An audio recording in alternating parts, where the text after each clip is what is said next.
Hello everyone. Bonjour, salut, bienvenue Nuit de Marielle. Welcome to Montreal by Night.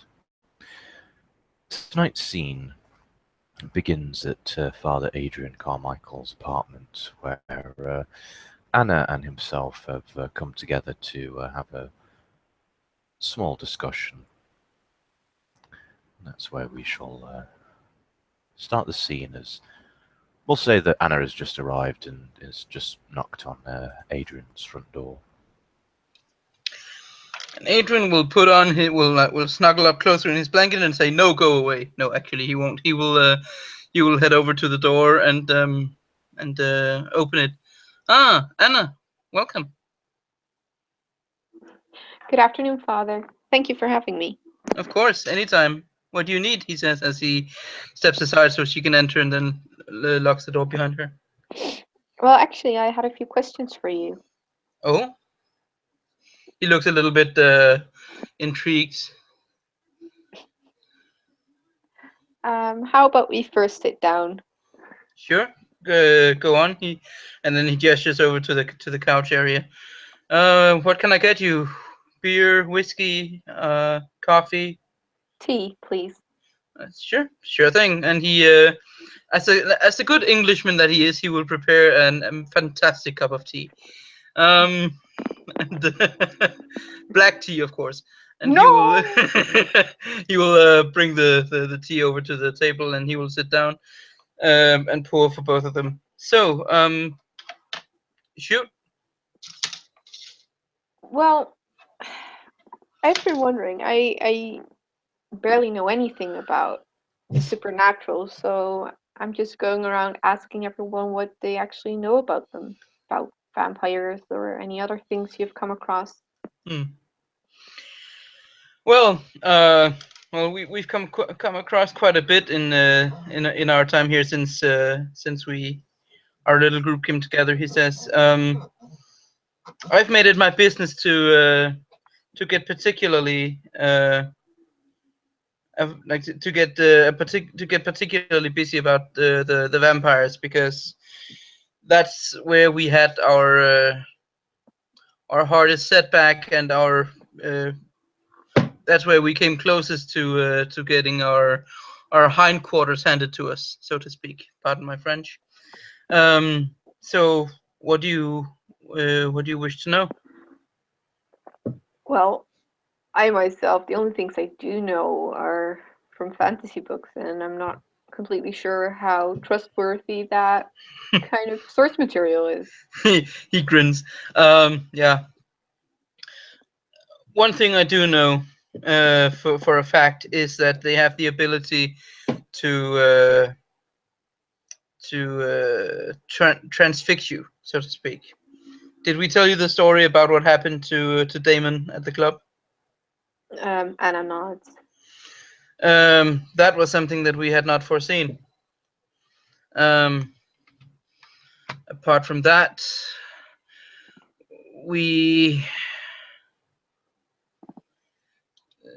they seem to have. I don't know how to describe it exactly, because I don't know how it happened, but that I wouldn't say gentleman, because that's a term reserved for humans, but that thing that we destroyed once was apparently back in the club, and we have no idea how that happened, or whether or not it is actually even the same thing. And at this point, Adrian's player would like to roll intelligence occult. Okay. And fuck the ones. Oh, the one. He gets 2 successes. 3, actually. 3? Okay. Remember, 10s count for... Yeah, what are you searching for, thinking specifically? Well, I mean, anything about the abilities and the characteristics of vampires, apart from the obvious that they suck blood. Well, beyond what you've already mentioned. Well, obviously you know that they only seem to emerge at night. Yeah. You know that they seem to have puppets. That's the generally accepted term on HunterNet. Yeah. Humans that do their bidding. Humans which carry somewhat of their taint. As far as their abilities, well, you can get a general idea of what they might be capable of. Strength, speed, ability to influence the minds of others. Mm. It's a very vague image that you get in a very vague like series of images that you get in your head, but they all seem to suggest that these creatures are predatory. He nods. Yeah. Oh well. Yeah. Yeah. Yeah. Okay. I get it. Adrian takes a deep breath and then looks at her. It's not just those creatures themselves, he says. There are humans who, like so many Quislings, have decided to side with them. And they carry, if you look at them with the sight, they carry some of the taint of their masters. But they are not to be trifled, like they are not to be taken too lightly. None of them are. They only come out at night, as far as we know, anyway. They are likely to be both stronger and faster than we are. And there is, I'm going to go ahead and assume that he can. I think I was told once that they have an aversion to fire on HunterNet. Didn't I? I'm pretty sure I did. I will go check. Most everyone. Yeah. Most every living thing does. So. Yeah. Well, yeah, but a particular aversion to fire. He thinks for a moment while his player looks that up. And he thinks for a moment, and then he says they most things don't most living things don't really appreciate being exposed to fire. He smiles at her. We've all known this since we as children accidentally touched the hot stove, but these things seem to have a particular aversion to fire. Exactly why, I do not know, but fire is something that they hate. If we could use that to our advantage, then so much the better. Unfortunately, we might risk setting the whole place ablaze and drawing more attention than necessary. Anna nods, and while Adrian is talking to her, she's scribbling down notes.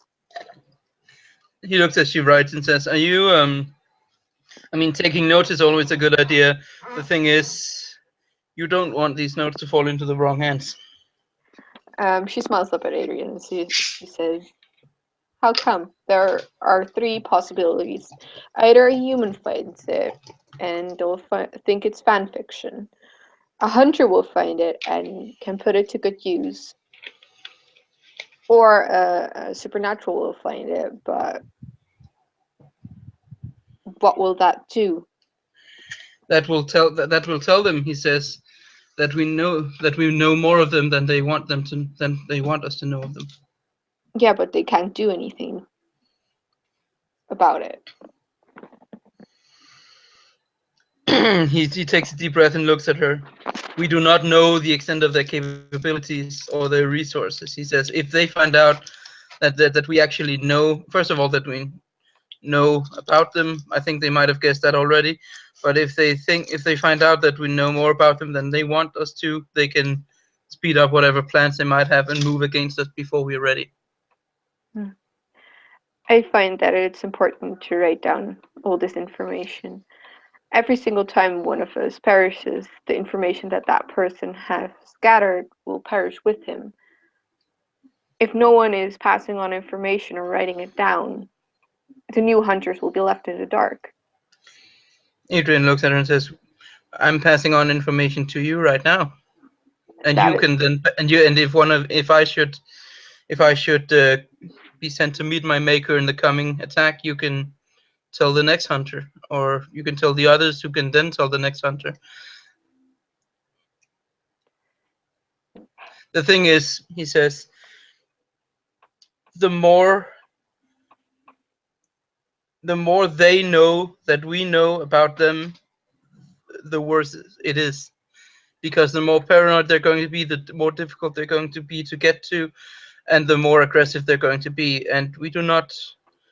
We want them complacent and thinking that they do have the upper hand regardless. But we want them to be as secure in that knowledge, in that belief as possible before we strike. I don't intend to let my notes. What is it?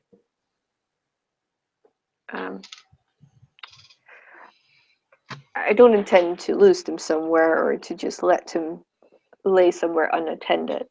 And even if a supernatural were to find them, why would they jump to the conclusion that a human actually knows about their existence while there are so many ghost stories out there about supernatural?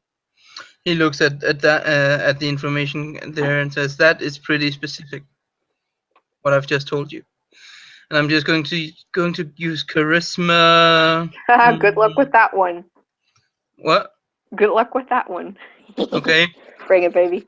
Charisma expression. And he's going to look at her and say, do you know the story of do you know the reason why the South lost one of the reasons why the South lost the American Civil War? For fuck's sake. Well? He looks at her and says, because orders from one general fell into the hands of the Union, which then took its countermeasures, and they were completely destroyed.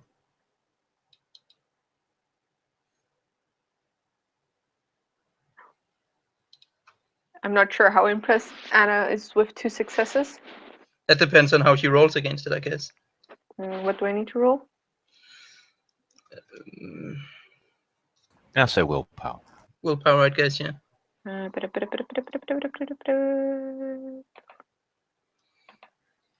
me check.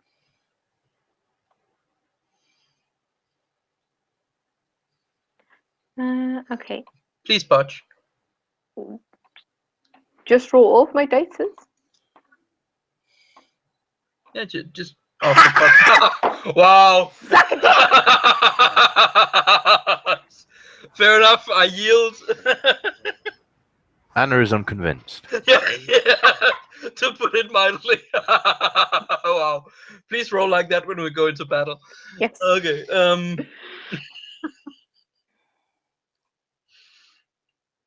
He shakes his head. I've said my piece.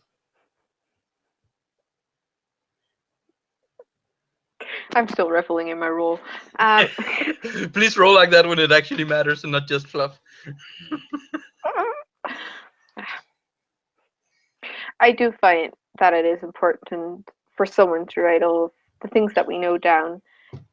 I'm pretty sure if I hadn't told you guys about shapeshifters, you would have never even known that they existed. You know, I totally agree. Passing on information is important. I've never said otherwise. What would have happened if I perished before I could have passed on this knowledge? Then someone at HunterNet might have.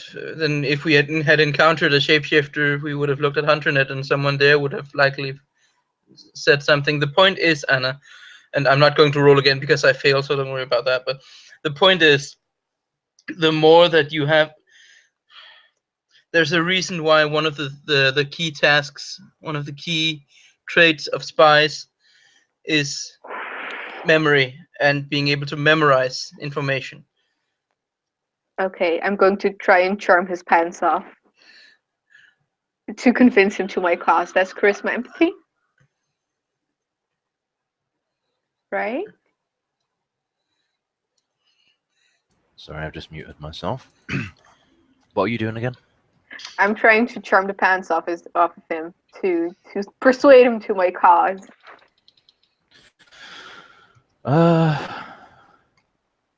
Expression or leadership? Expression or leadership, and then with charisma? Yeah. Let me see, do I have any merits that approachable comes that into play? You're gonna have to remind me of what these merits do again. Oh, Like I said, I've been sick all day. I can't think. Approachable would suggest something like, "Oh, she has a friendly face. She might not be too bad." It has a mechanical benefit to it. I just can't remember what it was. Let me Google Hunter.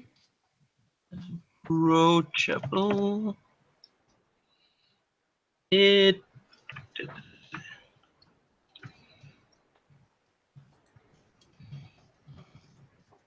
Everyone Google.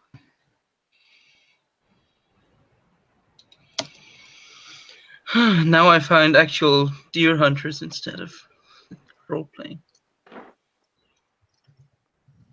Oh no, it's an empathy roll. Right, so it's just standard then. Damn it. Okay, let me see. And roll. Poop. Well, difficulty is 6. Yeah. 2 successes. Damn it. And I resist with my willpower, I assume. I hope not. I do. Well, I guess we're at an impasse. He is not convinced. Okay, well, it's a good thing I have the stubborn flaw then. Yeah.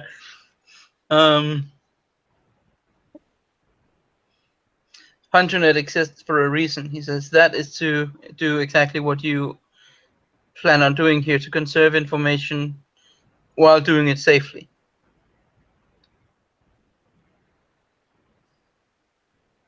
And she nods.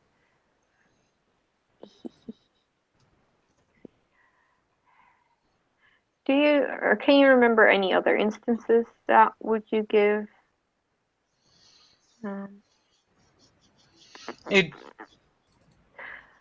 My problem right now is that there's a lot of speculations about what these supernatural creatures are and what their capabilities are, but there's no real reason for us to verify this information unless some of us have witnessed it themselves. So I'm trying to establish what is fact and what is fiction. Well, I told you what I've already seen with my own eyes. He says. I've also told you what I've been told from others on HunterNet and part of what legend says. I don't know if I can tell you anything else. And she nods. Well, up to now, you've been the most helpful. I'll see what Ava has to offer. And, of course, the rest of the crew. He nods. Please reconsider, he says. If your notes were to fall into the wrong hands, it could be devastating. It could ruin us all.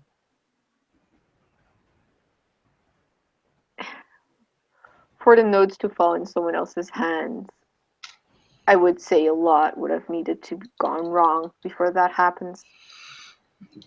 Do you know, he takes a deep breath, there are so many different ways that a situation can escalate out of our control. I don't even know how to count them. You can leave them in a bag that you forget somewhere. You can I don't know, drop them on the street as those orders during the Civil War. There are so many things that can go wrong, and there's no need for this. I'm actually going to. May I roll charisma leadership now For what? to try to make one last attempt at convincing her? Make it.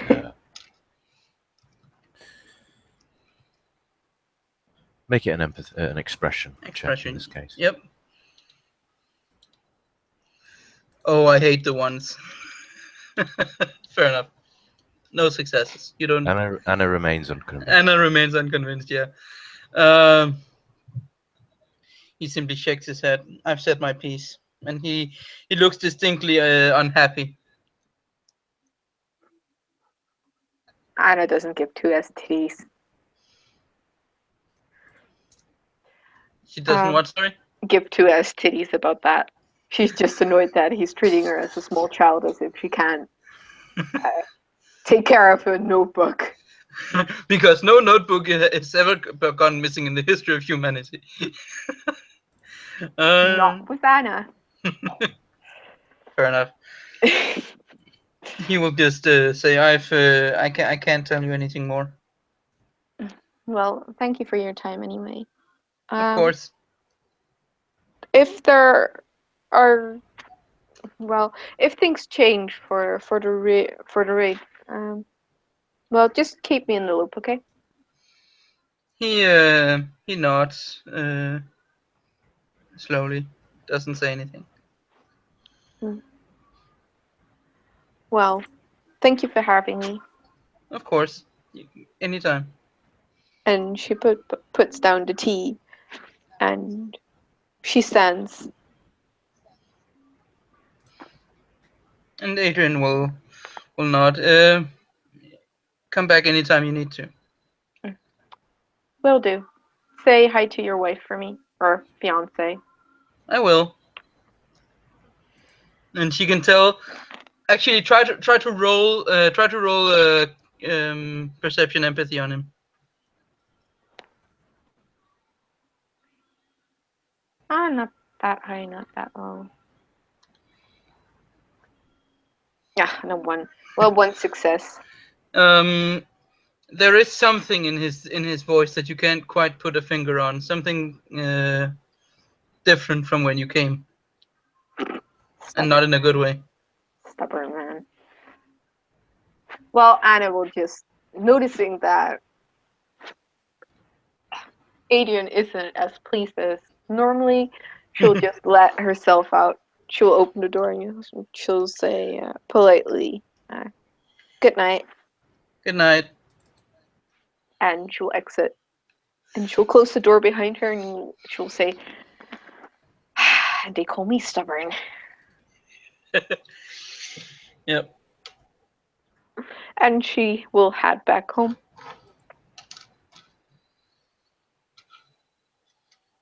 And I would say this is where we end the scene. Yes. Thank you, listeners, for listening. Thank you, players, for playing. And thank you, ST, for STing. Yes. Au revoir, Madame et Monsieur. Inherit the Deus vult.